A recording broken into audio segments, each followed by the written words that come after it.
My name is Nancy Ruth Owens, from formerly of Clewiston, Florida. In 1983 to 1985, I attended the Palm Beach Community College, where I got a degree in journalism. We had stopped Earl Dias Sr. by murdering him. What people of Clewiston, some people don't know, for those who were at the scene, and there were an awful lot of people there. Including Earl Dias Jr., including Deputy Berghoff. So as far as being charged with that crime scene was cleared within about 10 minutes of it even happening, which was August 16th, approximately 11:30. By 11:30, that crime scene, had been cleared up by Earl Dias Sr. or Jr., and throughout the night, and I do have a document that I sent off to the FBI that I've kept for 30 years, he covered it up. My hope throughout the years was to somehow, some way, get rid of Earl Dias Jr.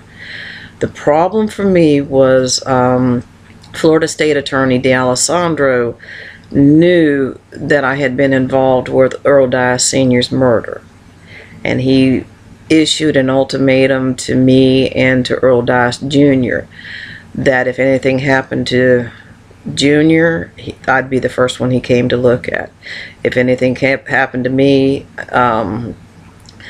Dias Jr. would be the first one that D'Alessandro would, confront. Whether he would have ever followed up on this, I don't know. I don't think he would have. But it was enough of a threat for me to just simply hope and pray through that somebody throughout the years would see Junior for what he was. He played a very good game, a very good forgive and forget. We've all got to get along. We're all family. But it never happened. So I got a degree in journalism. 1985, as I said before, Mac Booth was murdered. Okay, there was no feud between these two men. It was an assassination attempt. You'll find this was 30 years ago, but you'll find this is very, very common across the United States and around the world. If you're a journalist, you are in a very dangerous job. Hindsight being 20/20, I really don't. If I were to had the opportunity to do it today, I simply would not waste my time on becoming a journalist, because you've got very little pay, and you've got very little protection, and you've got a government that is unable to protect you. Just and it's getting, it's definitely getting worse. There's no denying what's going on. Is just you may not even be able to stop it. I really don't know. It's disturbing. It's very disturbing. So after the 1985 shootout, Dias had, for whatever reason, he and Pablo had to cover things up to quell any potential rumors. And this is where Virginia Vallejo comes in.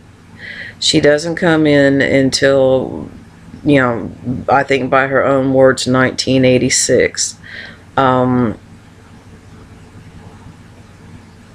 It was, again, a hoax. Now, they probably developed some sort of a relationship, but in the beginning it was simply to cover up 1985, specifically because People magazine had come in for a solid week, and I remember the guy's name as Alan Richmond.